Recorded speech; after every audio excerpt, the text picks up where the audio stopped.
तो अवैसी को लात मार के भारत से जो है फिलिस्तीन भगा दिया जाए, या राफेल फाइटर के आगे जो है बांध के जो है सीधे फिलिस्तीन अवैसी को गिरा दिया जाए।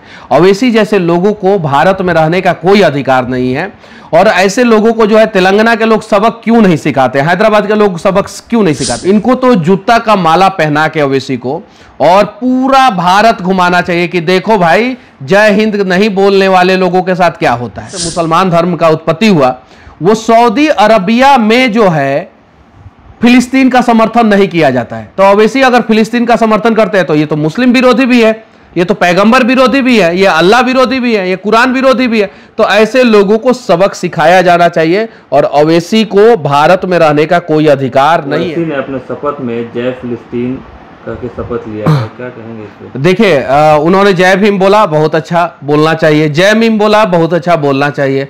उसके बाद से जय तेलंगाना बोला, बोलना चाहिए। जय हिंद नहीं बोला अवैसी ने, जय हिंद के जगह पे जो है जय फिलिस्तीन बोला। यानी कहने का मतलब है कि अवैसी के सीने में फिलिस्तीन के लोगों के लिए मतलब कि संवेदना है, तो अवैसी को लात मार के भारत से जो है फिलिस्तीन भगा दिया जाए, या राफेल फाइटर के आगे जो है बांध के जो है सीधे फिलिस्तीन अवैसी को गिरा दिया जाए। अवैसी जैसे लोगों को भारत में रहने का कोई अधिकार नहीं है, और ऐसे लोगों को जो है तेलंगाना के लोग सबक क्यों नहीं सिखाते, हैदराबाद के लोग सबक क्यों नहीं सिखाते। इनको तो जूता का माला पहना के अवैसी को और पूरा भारत घुमाना चाहिए कि देखो भाई, जय हिंद नहीं बोलने वाले लोगों के साथ क्या होता है। जय हिंद बोलने में क्या दिक्कत है? जय फिलिस्तीन आपने क्यों बोला? फिलिस्तीन क्या अवैसी का बाप है? फिलिस्तीन क्या अवैसी की मां है?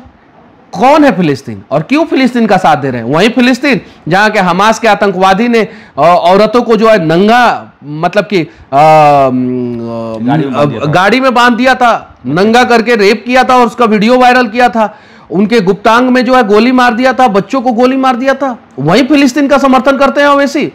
क्या पैगंबर साहब ने इतना खूबसूरत धर्म बनाया, मुस्लिम धर्म बनाया, और सऊदी अरबिया मतलब कि उसका गढ़ है जहां से मुसलमान धर्म का उत्पत्ति हुआ, वो सऊदी अरबिया में जो है फिलिस्तीन का समर्थन नहीं किया जाता है। तो अवैसी अगर फिलिस्तीन का समर्थन करते हैं तो ये तो मुस्लिम विरोधी भी है, ये तो पैगंबर विरोधी भी है, ये अल्लाह विरोधी भी है, ये कुरान विरोधी भी है। तो ऐसे लोगों को सबक सिखाया जाना चाहिए, और अवैसी को भारत में रहने का कोई अधिकार नहीं है। अवैसी ने आज तक आपने नहीं देखा होगा कि विकास के ऊपर चर्चा किया होगा, कभी विकास के ऊपर चर्चा नहीं किया है। और पूरे भारत में अगर टॉप 10 पिछड़ा संसदीय क्षेत्र जिसमें सबसे कम विकास हुआ है पिछले 20 साल में, तो अवैसी का भी संसदीय क्षेत्र है जिसमें कम विकास हुआ। आप जाइए डेटा निकालिए गूगल पे, क्यों नहीं अपने संसदीय क्षेत्र में विकास के लिए, फ्लाईओवर के लिए कभी सदन में आवाज उठाए कि हमें फ्लाईओवर चाहिए, हमें यूनिवर्सिटी चाहिए, हमें कॉलेज चाहिए, हमें मेडिकल कॉलेज चाहिए?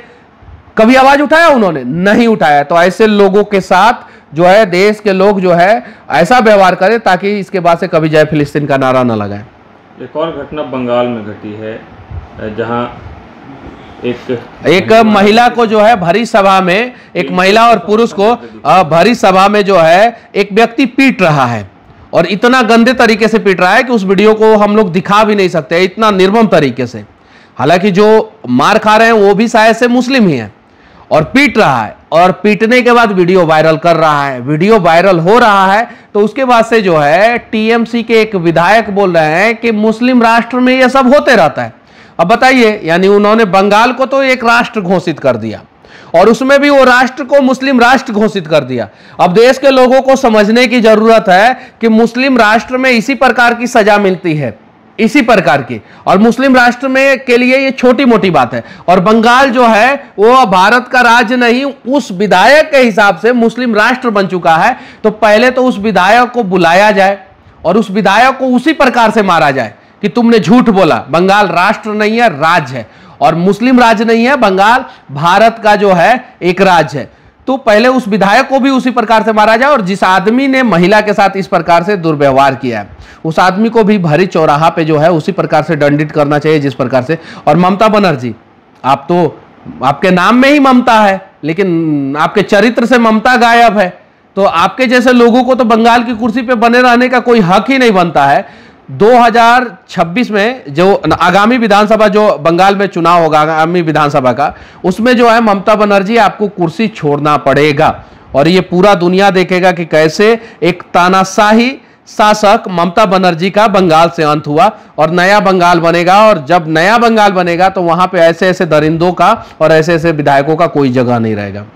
कल सदन में राहुल गांधी ने हिंदुओं के लिए बयान दिया है, क्या प्रतिक्रिया होगी? हिंदुओं के खिलाफ बयान दिया है। राहुल गांधी को ऐसा बात नहीं बोलना चाहिए और राहुल गांधी को तत्काल माफी मांगना होगा किसी भी हाल में। लेकिन राहुल गांधी इसके पहले भी बोल चुके हैं कि हिंदू लोग मंदिर में जाते हैं और लड़कियों को छेड़ते हैं। हिंदुओं के खिलाफ बहुत सारी बातें जो है कांग्रेस पार्टी लगातार बोलते रही है। सैम पित्रोदा का आप लोगों ने नाम सुना ही, पहले चुनाव के पहले ही उनको सस्पेंड किया गया और चुनाव के बाद जो है उनको शामिल कर लिया गया। तो इस प्रकार का कुकर्म जो है कांग्रेस के नेता करते रहते हैं और इस बार तो विपक्ष के प्रमुख नेता हैं राहुल गांधी। उनको ऐसा नहीं करना चाहिए, उनको जो है मुद्दों पे बातचीत करना चाहिए। मुद्दों पे तो बातचीत करेंगे नहीं, सिर्फ और सिर्फ यही सब करेंगे। आज देखिए कांग्रेस शासित प्रदेशों में, जितना भी कांग्रेस शासित या विपक्ष शासित प्रदेश है, वहां पे पेट्रोल डीजल का दाम देखिए कितना हाई है। आप देख सकते हैं, आप देखिए तमिलनाडु में पेट्रोल डीजल का दाम कितना हाई है। आप देखिए बंगाल में पेट्रोल डीजल का, तेलंगाना में पेट्रोल डीजल का कितना दाम हाई है। तो ये सारी चीजों पे, इन सारे मुद्दों पे बातचीत करना चाहिए। कर्नाटका में जो है पेट्रोल डीजल का दाम इन लोगों ने बढ़ा दिया, तो इन सब मुद्दों पे बातचीत नहीं करेंगे और यही हिंदू हिंसक होता है, हिंदू नफरत फैलाता है, हिंदू असत्य बोलता है, यही सब बात जो है सदन में बोलेंगे। 80% संख्या जनसंख्या है हिंदुओं का, 20% से कम जनसंख्या, 16% के आसपास जनसंख्या जो है मुसलमानों का। उनके बारे में कभी इस प्रकार का बात बोल के देखें। आतंकवादी आखिर कौन होते हैं, आज तक राहुल गांधी ने नहीं बताया सदन में, बताना चाहिए, नहीं बताया। नीट पेपर पे इतना हंगामा कर रहे हैं राहुल गांधी और विपक्ष। नीट पेपर को रांची से 3 मुस्लिम लोगों ने मिलकर लीक किया है। 3 मुसलमान ओवेसिस स्कूल के प्रिंसिपल, वॉयस मतलब कि हजारीबाग, झारखंड के हजारीबाग के ओवेसिस स्कूल के प्रिंसिपल, वॉयस प्रिंसिपल और एक मुस्लिम पत्रकार। आखिर ये तीनों मुसलमानों को ऐसा क्या जरूरत पड़ा कि इन लोगों ने नीट का पेपर लीक कर दिया? इन्हीं तीनों ने लीक किया है, उसके बाद ही पूरे देश में गया। तो इन सब चीजों पर राहुल गांधी कुछ नहीं बोलेंगे। हाँ, इनके बाद जो है एक हिंदू हैं जिनके पास बिहार में गया तो उनका नाम लिया जा रहा है, उनको भी सजा होना चाहिए। जो बिहार में जो मुखिया, संजीव मुखिया के क्या मुखिया नाम है, उनको भी सजा होना चाहिए। लेकिन संजीव मुखिया के पास पेपर कौन पहुंचाया? ओवेसिस स्कूल के प्रिंसिपल जो मुस्लिम, वॉइस प्रिंसिपल जो मुस्लिम, एक पत्रकार जो है प्रिंट मीडिया में, बड़े प्रिंट मीडिया में काम करते थे, वो भी मुस्लिम है। और ये तीनों ने नीट का पेपर लीक किया। इस पे बातचीत राहुल गांधी नहीं करेंगे। जैसे पता चला कि 3 मुसलमानों ने नीट का पेपर लीक किया, नीट का मुद्दा दबाने के लिए और नीट के मुद्दे से जो है भटकाने के लिए इन लोगों ने जो है हिंदू के खिलाफ स्टेटमेंट दिया। ये विपक्ष की बहुत बड़ी साजिश है।